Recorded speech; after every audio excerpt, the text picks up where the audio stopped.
Hey everybody, how's it going? It's Friday, March 8th, I believe it is. And I want to just kind of say hello again and stay connected. I was real impressed with Jeff Glowing Cabbage's video this morning where he showed his A to Z with the baby. We don't see the baby, but the baby's right next to him. Way to be, Jeff. In regards to the A to Z thread, Big Star 1000, if you happen to watch this, I'll respond, but it's not suiting my needs right now to try to go through and do an alphabetical. Sorry, it's just not. I want to show the records that I want to show, and it doesn't fit the thread. So I'm not ignoring the thread. It's just not fitting what I want to do. So I feel like in a way I'm trying to reconnect, although I never disconnected, but I went for a long run of doing videos every day and then I stopped. And so that feels like, it feels like there was a break. And so in a way I feel like I'm kind of trying to get back into the groove. I'm listening to, this is a shout out to Prog and Jazzman Dave. I heard from him yesterday. Hope you're feeling better, Dave, and look forward to seeing a video from you soon. He had written me asking me about the artist Richard Horowitz, who I really only have 2 records by, but I'm playing it, one of them. This is Susan Dayhem and Richard Horowitz. Made to Measure, Volume 3 or 8. Desert Equations, Azazak.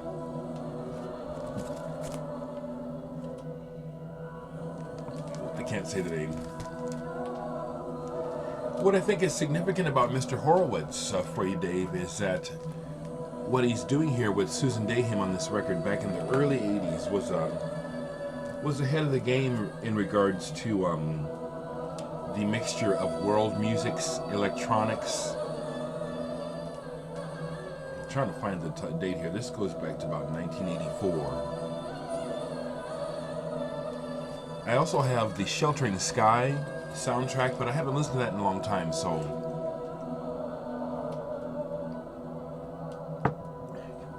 get on board and make a video, Dave. Haven't seen you in a while.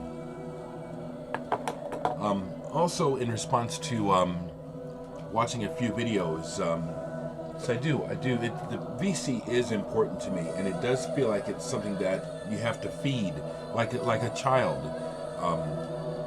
If you don't pay attention, things go south. So I do feel a responsibility, to the vibration of the community, keeping it strong. Turn this down. This work by Susan Dayhem and Richard Horowitz is fascinating. That's the main thing I want to share with you, Prog and Jazzman. If you can find any of his records, pick up on them. King's drummer showed a Pink Floyd item in a recent video, and really nice, High Hopes etched 12-inch. And he said he had never seen the 7-inch, which I do have, so I'm showing my copy of.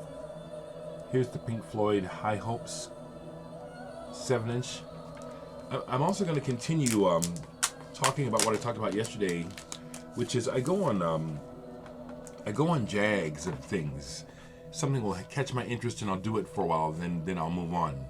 And what caught my interest recently was looking up records to see what they're valued at while looking for records cheaply. Interesting how that works. And what I've been looking for is I've been looking for items that in my collection that I didn't realize had value. I found a couple, I'll show them in a second, but here's the High Hopes 7-inch single by Pink Floyd. This is a nice, apparently a collector's item. I looked this up online. This is the clear vinyl version.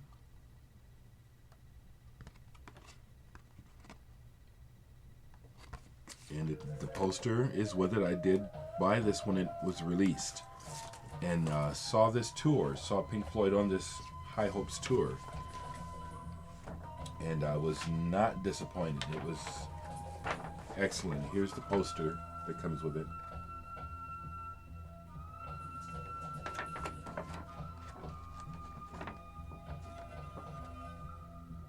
So that's for King's Drummer, a Pink Floyd item.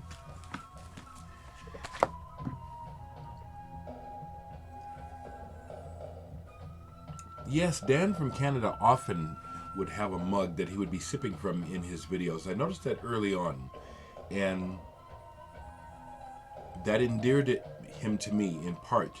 That I don't know, there was something about the fact that he would, just be that comfortable, or for whatever reason, maybe it wasn't comfort, maybe it was a necessity. He needed to, keep his mouth wet. But I always liked that, so I started doing it. But coffee is food. I mean, I eat, but I love coffee. I'm not worried about it making me live shorter. Let me make one social commentary. As fucked up as the world is right now, and as bad a job as the world's leaders are of fixing anything, I ain't got to worry about longevity. It truly seems like the world's leaders are on a dead heat to destroy us.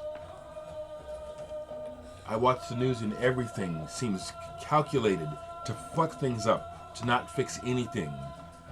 That's what it looks like to me. Okay, so back to the records. I am enjoying the A to Z thread, Fred, so I hope that it's not gone before I decide to respond. But I've been interested to... but also, I want to vibe with you on this, Fred. Chris4127 Basket sent you a copy of this, The Hapless Child, and Michael Mantler is fantastic. This is my original copy. Bought this when it came out. My copy is ring-worn because my older brother James, whenever I bought records that he liked, without my permission, he would just steal them and take them. And I'd have to go and fight to get them back, and he would play them for everyone, and he would not take care of them. And so that's why mine has this ring wear. I had to confiscate it back from my older brother. This is a fantastic album. It's also kind of dry, but if you dig Mantler, you'll dig it. This is what an original looks like.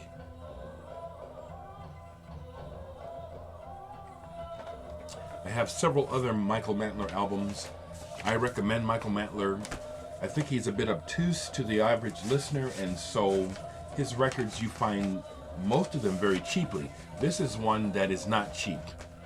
This one is a collector's item, but he has several other answers. I'm getting my words mixed up. I just saw online this other album of his called No Answer. It's fantastic. I saw a copy for $4 online. Get it. I hope you can hear this. This is fantastic. This is wonderful music.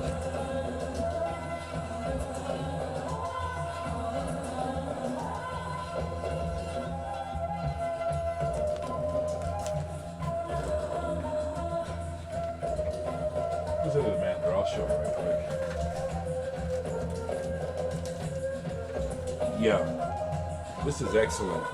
And this is not valued, so you can get these cheap for nothing.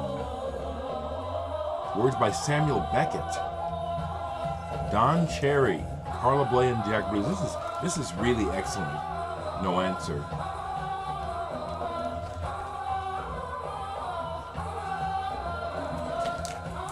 All right, let me continue.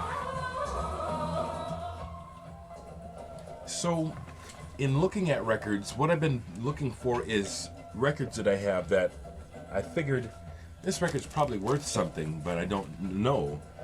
I've been looking for things, that I have that I think this is worth something, and I found a couple yesterday, but before I get to that, apparently matching mole records are kind of hard to come by now. Matching Mole, fantastic. And Little Red Record, oh man, this is fantastic. Produced by Robert Fripp. Brian Eno's contribution is real important on this album. This is excellent. Here's one that I found online that's going for no less than $90. I found it for maybe $1.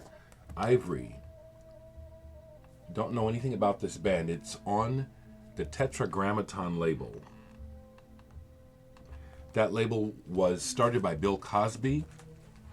It's the label that brought us Deep Purple originally. And I played this last night, and this is good. It doesn't sound like Jefferson Airplane, but that's a touch point. A band, some of you older folks may know who I'm talking about. Smith, not the Smiths, but Smith. Kind of remind me of the band Smith. I found this going for money. Just for fun. It's for fun, you know. It really is. This one surprised me. I saw it on one list on eBay for $199. I said, oh, this person is dreaming. So I looked on Gem, I looked on Pop Psych, I looked a few other places. I couldn't find this album for less than $150 on sale. Oh no, Machines That Kill People. This is early industrial harsh electronics on the Thermidor label, I believe out of San Francisco. I think that's partially why it's so collectible. The Thermidor label records are hard to come by. This is complete. It has the poster too, because there was, in the listing, that was a big deal. It has the poster too. Yeah, I got the poster. I saw this online for $199. I find that interesting. In some of the comments yesterday, MemberTube was saying that, yeah, they figured my collection was probably worth a pretty penny. I imagine so too. I don't think about it much because I don't want to. The records are important to me, not the money. See, I've thought about this many times, about hitting a point of desperation where I really need the money and I have to sell the records and they make all this money. Then I'll have the money to pay the bills and I'll have no records. That's not what I want. I want the records. The fact that they're valued on the market is of interest to me. I think it's just kind of a fun fact. So Ono, Machines That Kill People. The other reason why I say this is that a lot of these records that you'll see people wanting big money for, you still find these records for next to nothing, if just out of the blue sometimes. And so if you see these records cheap, get them. This one is not cheap to get, but it's like I have it, so I thought I'd show it. Mars Volta, Deloused in the Comatorium. Mars Volta, I'm only in the mood for them every now and then. Like that Omar Rodriguez album I listened to, or Lopez record I listened to last week. I was in the mood, and it just was great. But this is the silver version. Apparently, this is pretty collectible. Mars Volta.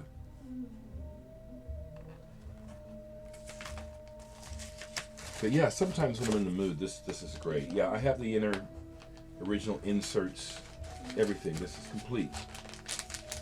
In great condition too. Interesting how their records just shoot up in value immediately. Don't know why. Must just be the fans. I think they're a pretty good band. Not great. They're not a great band. I have a bunch of electronics records, but this is one that I saw that is not very common. Remy Gassman's Music to the Ballet,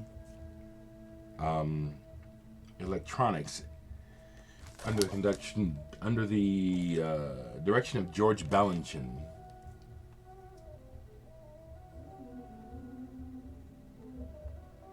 On the Westminster label. This is apparently collectible.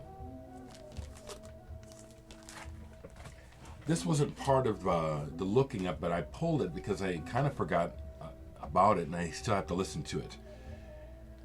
Johannes Schmeling. I just need to listen to this.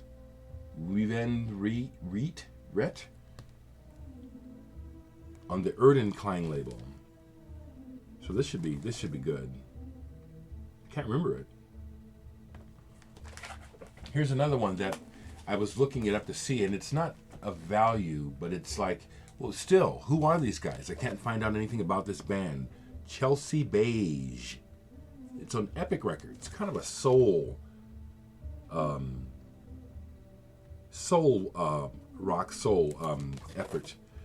But it's one of those bands that made a record for Epic Records, which is part of Columbia.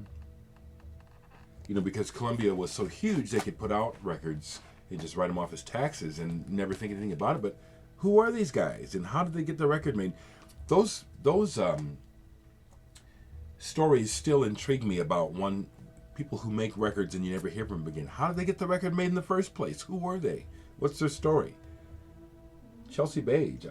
I wonder what their story is. In looking up Richard Horowitz to talk about him to Prog and Jazz Man, I discovered that he had worked with Alan Silva for a while, so I looked to see if I had anything with Richard Horowitz by Alan Silva, but he's not. But I did keep this out. This is the Celestial Communication Orchestra, which Horowitz did join, but that was after this album was made. On the Big label, this is a kind of cool 3-record set on Big.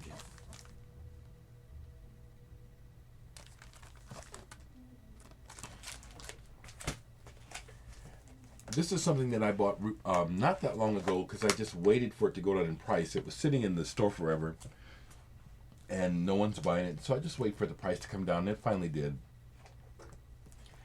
Dieform. What is this called? Deep Inside. Dieform started out as a harsh electronics band, then he went into more of the techno thing, which this is more on the techno dark industrial side. That cover is creepily sexual, which in a way I find intriguing. I'm not going to say I like it. I don't like it like, no, but this is intriguing. I do find an interesting image. I'm not into pain and bondage and weird shit myself. I'm not. But I know this is part of the human language, and so I accept that this is part of what we are. Interesting. Some of the music is very interesting. Here's a record that I bought online, and it finally came this week because I was able to find it at a nice low price. Mirage. Now you see it on the Compendium label. I used to have this. Now this is one that I remember selling because this record is just so-so. Out of this whole album, there's one really good track, there's one good track, and the rest of the album is mediocre. But those 2 tracks are worth it. They're pretty unique. It's got that prog kraut vibe to it in spades. This was a real nice find at a good price. Mirage. Original too. This is a second pressing, not the first, but the second pressing of the Residents' Fingerprints. I was checking it out, looking at the matrix and stuff. This is the second pressing in 1977. This is kind of rare. Love the Residents. I played this yesterday. I was talking about this in yesterday's video. It turns out that this is very good music. It's a lot better than I remembered. It's really musically very good, and as I listened to it, it just kept getting better and better, and I was saying, whoa. So I looked up Bill Dashiell, one of the guys from this record, and it turns out that Bill Dashiell went on to become a name in the industry behind the scenes, production and soundtracks and stuff. So his expertise or his skill is already apparent on this album. That must be part of why it's valuable. It's really very good musically. So that's what I had pulled just right quick to show. Last thing I'll share is I spent part of the day down at the Bemis yesterday getting ready for the grand opening of the Carver Building, the Artist in Residence program I'm in. Found out even more about the program. Excited but also daunting. There's a political aspect to this whole thing that I'm not interested in that I have to deal with. Anytime you deal with the arts and something public and money, you deal with politics. And because this is dealing with the local African American community, that whole political aspect is alive. And I got an earful yesterday I won't share, but I'm willing to take it on. along with the Bemis, because a lot of politics has to do with people's perceptions, and a lot of those perceptions are incorrect, or they're old perceptions that can really cause problems for people who are actually trying to do something. And I can see that's going to be an issue here already with the black community here in Omaha, politics and people's agendas. And I'm not doing anyone's agenda, and I made that actually clear to yesterday as I was talking to I forget her title, but my agenda is clear. I'm making music. I also do art. That's what you're helping me. You're helping me to do my art. Thank you. That's what I'm here about. But the other part that was cool about it was showing me the resources and stuff that are available to me, which I'm, again, kind of not used to. For my little studio to set up in the building, I've been kind of putting together, looking at my equipment. What do I have that I can use to make a second studio? I have enough equipment to set up a second studio. But as it turns out, I don't have to. They have enough equipment to set up the studio for me. Wow. It's amazing. I mean, I'm not used to it, It's a blessing. Anyway, that's where things are at. The A to Z thread is cool. Maybe I'll get on it here soon.